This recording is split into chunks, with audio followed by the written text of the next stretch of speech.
भक्त और भगवान को मध्य कौन सी प्राचीर रहिब नाही। प्रतीक्षार हेला अंत खोलिला श्रीमंदिरर चारिद्वार। निज बड़ प्रतिश्रुति पूरण कले नुआ बीजेपी सरकार। सबु प्रतीक्षार अंत हेला खोलिला महाप्रभु जगन्नाथंक श्रीमंदिरर चारिद्वार। नुआ मंत्री परिषदर समस्त सदस्यंक उपस्थिति रे खोलिछि श्रीमंदिरर चारिद्वार। महाप्रभुंक मंगल आलती परे भक्तंक पई खोला जायछि श्रीमंदिरर चारिद्वार। प्रथम कैबिनेट बैठक रे श्रीमंदिर चारिद्वार खोलिबाकू निष्पत्ति नेइथिले राज्य सरकार। गुरुवार सकाले मंगल आलती परे भक्तंक पई खोलिछि पुरी श्रीमंदिरर चारिद्वार।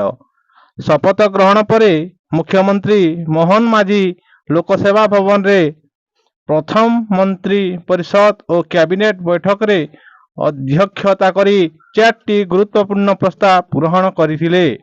एही निष्पत्ति अनुसार गुरुवार सकाले महाप्रभुंक मंगल आरती समय रे श्रीमंदिरर चारिद्वार खोलागला। भक्त और श्रद्धालुंक भावावेग और सुविधा दृष्टि राज्य मंत्रिमंडलर सदस्य मानक उपस्थिति रे चारिद्वार खोला जायछि। गत किछि वर्ष हेब 3 द्वार बंद थिबा हेतु भक्त और भगवान को मध्यरे व्यवधान सृष्टि होउथिला। चारिद्वार खोलिबा द्वारा एही व्यवधान दूर होइछि। ओडियांक प्राण केन्द्र जगन्नाथ महाप्रभुंक ठारू भक्तंकु केही अलगा करि पारिबे नाही।